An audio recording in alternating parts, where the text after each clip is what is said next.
Κάνε κάτι.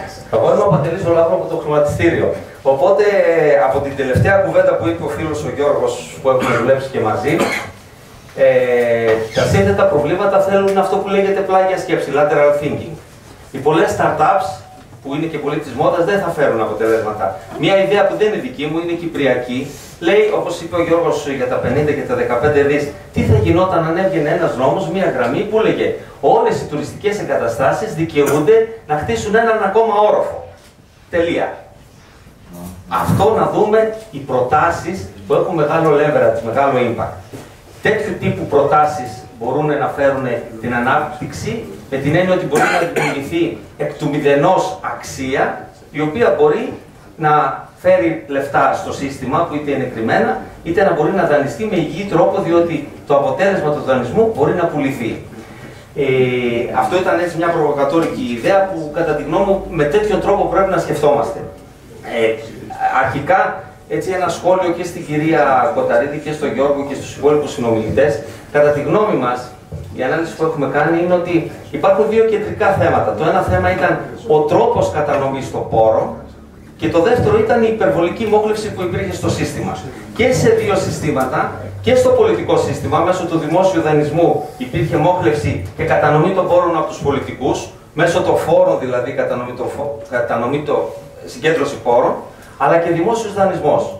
Οι τράπεζες, μέσω της ελευθεριότητας της πιστωτικής επέκτασης, κατά τη γνώμη μας, το μοντέλο κατανομής του κέντρου, το μη φιλελεύθερο, που δεν είναι συμβατό με το χώρο του ΚΕΦΗΜ, διότι συγκέντρωνε στο κέντρο το μηχανισμό που οι λίγοι αποφάσισαν για τους πολλούς. Η κυβέρνηση ή οι λίγοι τραπεζίτες. Και κατά τη γνώμη μας, αυτό ήταν και το κεντρικό πρόβλημα στο μοντέλο. Το πρόβλημα αυτό βέβαια εντάθηκε ποσοτικά, διότι είχε μέσα του και τη μόχλευση. Μόχλευση στο δημόσιο δανεισμό, υπερβολικό για την παραγωγική ικανότητα της Ελλάδος και επίσης και στην πιστωτική επέκταση, πολύ μεγαλύτερος δανεισμός από αυτά που μπορούσε να παράγει σαν πλούτο η οικονομία.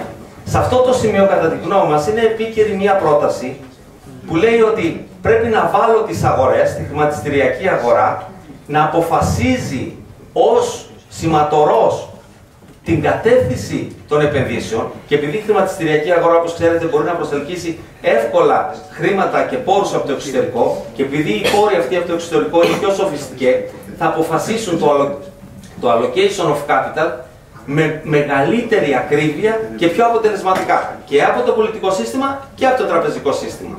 Αυτό δε το μοντέλο της προσέλκυσης πόρων από το εξωτερικό μπορεί να γίνει και αποτελεσματικά, διότι οι αγορές, όπως ξέρετε, είναι ομογενοποιημένες, είναι regulatory aligned μεταξύ τους κτλ.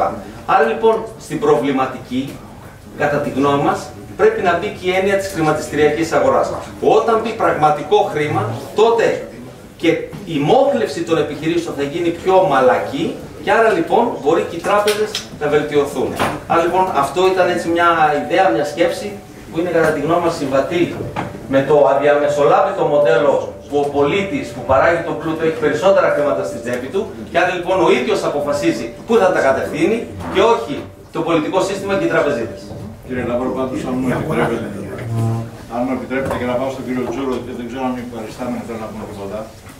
Υπάρχει σε όλα αυτά που λέτε μέχρι το πρωί μπορούμε να καθίσουμε και να μαζέψουμε εκατοντάδες δισεκατομμύρια επενδύσεων.